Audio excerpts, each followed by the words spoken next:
Video like जरूर कर लीजिए और ऐसे वीडियो लगातार फ्री में पाने के लिए चैनल को तुरंत सब्सक्राइब कर लीजिए और बेल आइकन को जरूर टैप कर लीजिए ताकि आगे भी सारे वीडियो आपको मिलते रहे। यूट्यूब में फॉलो करते हैं तो प्लीज ये वाला फ्री टेलीग्राम चैनल जरूर ज्वाइन कर लीजिएगा। सारे नोटिफिकेशन सारे अपडेट यहीं पे आते हैं, ध्यान रखिए। नमस्कार दोस्तों, स्वागत है आप सभी का ऑनलाइन एग्जाम प्रिपरेशन पर which is the part of study for civil services. दोस्तों आज के वीडियो में हम कुछ महत्वपूर्ण टॉपिक को कवर करेंगे। भारत की रिफाइनरीज देखेंगे और साथ ही साथ ग्राम विकास कार्यक्रम देखेंगे। हमारे भारत में ना भूमि सुधार की कई सारी योजनाएं चलती रही हैं। लगातार ही जैसे आज़ादी के बाद से ही भूमि सुधार पर ध्यान दिया गया और इससे संबंधित किसानों के लिए कई सारे कार्यक्रम चले, गांव के विकास के लिए कई सारे कार्यक्रम चले। पंचवर्षीय योजनाएं तो लगातार काम करती रहीं और साथ ही साथ बहुत सारी विकास परियोजनाएं भी चलती रहीं। और कुछ विकास परियोजनाएं ऐसी हैं जिन्होंने काफ़ी सुधार तो किया ही किया, साथ ही साथ वो एग्ज़ाम के दृष्टिकोण से महत्वपूर्ण है, बार बार एग्जाम में पूछी जाती हैं। और अभी तक जैसे कि पहले शुरू की गई थी, हालांकि आज़ादी के बाद से, तो भी एग्ज़ाम में कुछ कुछ कार्यक्रम हैं जो पूछे जाते हैं। और क्योंकि अब एक हिसाब से कहें कि उनको किसी न किसी परिवर्तित रूप में आज भी फॉलो किया जाता है। तो चलिए शुरुआत करते हैं। ऐसी कार्यक्रमों को हम पढ़ने वाले हैं तो इनका कार्यक्रम का वर्ष देखेंगे और इनका उद्देश्य देखेंगे। जैसे कि सबसे ज़्यादा एग्जाम में प्रश्न पूछा गया है सामुदायिक विकास कार्यक्रम का, राष्ट्रीय विस्तार सेवा 1952। तो एग्जाम में पूछा जाए सामुदायिक विकास कार्यक्रम कब शुरू हुआ था, याद रखिए 1952 का ये कार्यक्रम रहा था। 1952 में इसकी शुरुआत की गई थी। स्थानीय स्तर पर आधारभूत ढांचे का निर्माण करना इसका उद्देश्य था। साथ ही साथ इसका उद्देश्य था शिक्षा और स्वास्थ्य का प्रावधान करके मानव संसाधन का विकास करना भी। अब मानव संसाधन कैसे बनेगा? मानव को एक संसाधन के रूप में बनाने के लिए उसका शिक्षित होना आवश्यक है, स्वस्थ होना जरूरी है, तभी मानव का संसाधन के रूप में उपयोग हो सकता है। तो इसके लिए आर्थिक और सामाजिक जीवन में स्फूर्ति लाना जरूरी था। यह कार्यक्रम सुपरिभाषित भौगोलिक क्षेत्रों अर्थात समुदाय विकास खंडों में लागू किया गया था। तो यह इसका उद्देश्य हो गया। इसके बाद भू सुधार 1956 से 66 तक चला।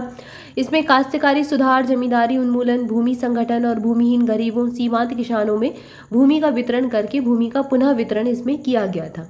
अब समय जो अंग्रेजों का समय था, उस समय कई सारी ऐसी कुरीतियाँ चल रही थी, जमींदारी प्रथा चल रही थी और उसकी जड़ें कहीं ना कहीं रह गई थी। तो उनको भी धीरे धीरे उनका उन्मूलन किया जा रहा था। क्योंकि यह राज्य का विषय था इसलिए सुधार की प्रारंभिक गति मंद रही। भूमि का वितरण आशा से बहुत कम हुआ। वितरित भूमि सीमांत और अनुत्पादक भी थी। अब जब ये शुरुआत की गई तो क्या हुआ कि कई सारी बंजर भूमियों का भी वितरण कर दिया गया, जिसका लाभ तो हो नहीं सकता था। तो छोटे काश्तकारों की स्थिति में कोई खास अंतर नहीं आया। 1990 तक भू सुधार में कोई परिवर्तन नहीं आया। इसके बाद क्या हुआ? कृषि विकास कार्यक्रम आए, गहन कृषि क्षेत्र विकास कार्यक्रम आया, गहन कृषि विकास कार्यक्रम आया, उच्च उत्पादन देने वाले बीजों का कार्यक्रम आया। अब यहीं पर इसी बीच में इसके बाद जैसे कि ये था 66-67, यहीं पर हरित क्रांति की शुरुआत भी होती है। तो लगातार सुधार की ये प्रक्रिया चल ही रही थी। अब ये जो कृषि विकास कार्यक्रम थे इसमें 50 के दशक के अंत में और 60 के दशक की शुरुआत में खाद्यान्न में कमी से अधिक अन्न उपजाऊ अभियान को बल मिला। उच्च उत्पादन देने वाले बीजों और सिंचाई में वृद्धि से कृषि की पैदावार और उत्पादकता में यहाँ से वृद्धि हुई।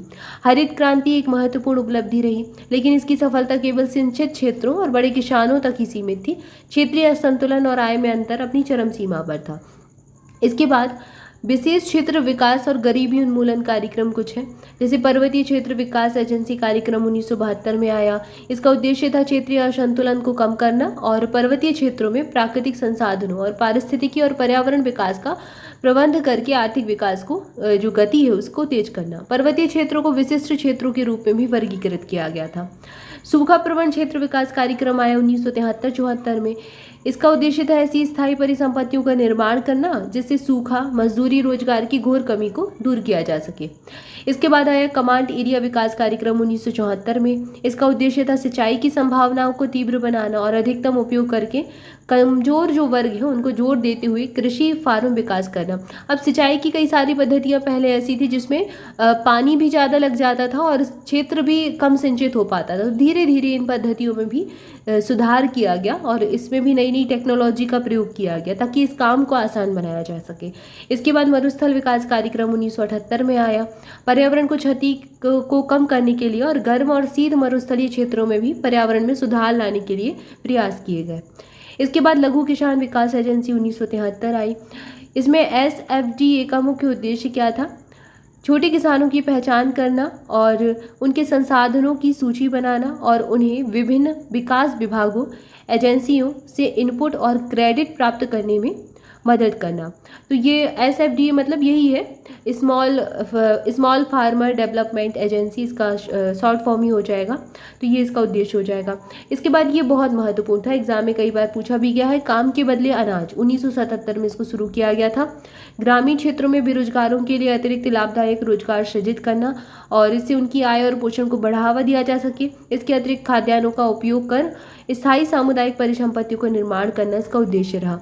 योजना में कुछ कमियां होने के कारण यह कार्यक्रम ज़्यादा कामयाब नहीं हो सका, लेकिन काम के बदले अनाज बहुत सारे एग्जाम में पूछा गया है। तो यहाँ पर ये टॉपिक हमने कवर किया। इसके बाद अगला टॉपिक है भारत की रिफाइनरीज और इनकी उत्पादन क्षमता, इसको भी हम देख लेते हैं यहीं पर। तो सबसे पहले डिगबोई, ये बहुत एग्जाम में पूछी गई है और काफ़ी पुरानी भी है। 1901 में इसको शुरू किया गया था।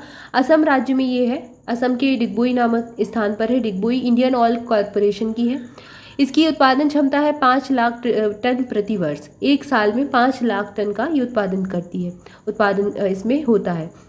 इसके बाद महाराष्ट्र में 2 हैं, Trombay Hindustan petroleum corporation limited की और ट्रॉम्बे में ही भारत पेट्रोलियम कॉरपोरेशन लिमिटेड की 2 रिफाइनरीज हैं।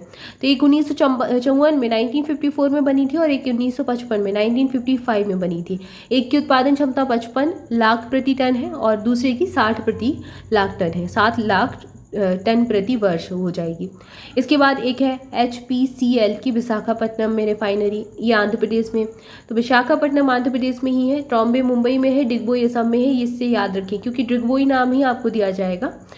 इसको बनाया गया था विशाखापट्टनम को 1957 में, 1957 में यहाँ पर शुरू की गई थी। 45 लाख पर टन यहाँ की जो हो जाएगी उत्पादन क्षमता है। इसके बाद नूनमती IOCL की है, असम में 1962 में इसको शुरू किया गया था। 8.5 लाख टन प्रति वर्ष इसकी उत्पादन क्षमता है।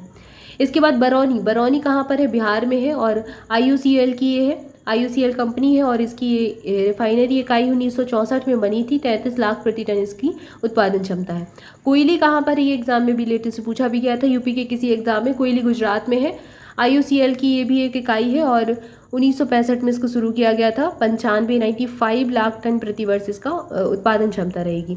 इसके बाद कोच्चि CRL की ये इकाई है, केरल में है और 1966 में शुरू हुई थी। 45 लाख इसकी जो है 45 लाख टन इसकी उत्पादन क्षमता है।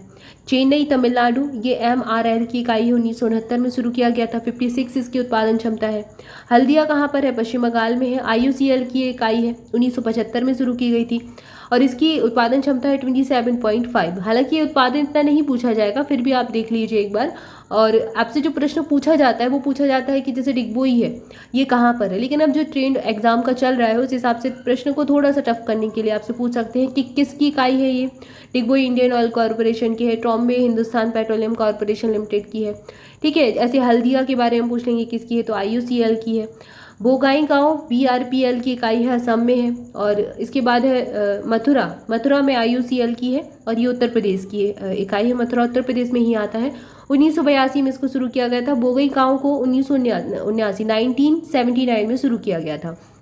इसके बाद नुमालीगढ़ IOCL की इकाई है, असम में शुरू किया गया था। तो असम में आपने 2 पढ़ ली, डिगबोई और नुमालीगढ़। ये 1999 की है। 30 लाख टन इसकी उत्पादन क्षमता है।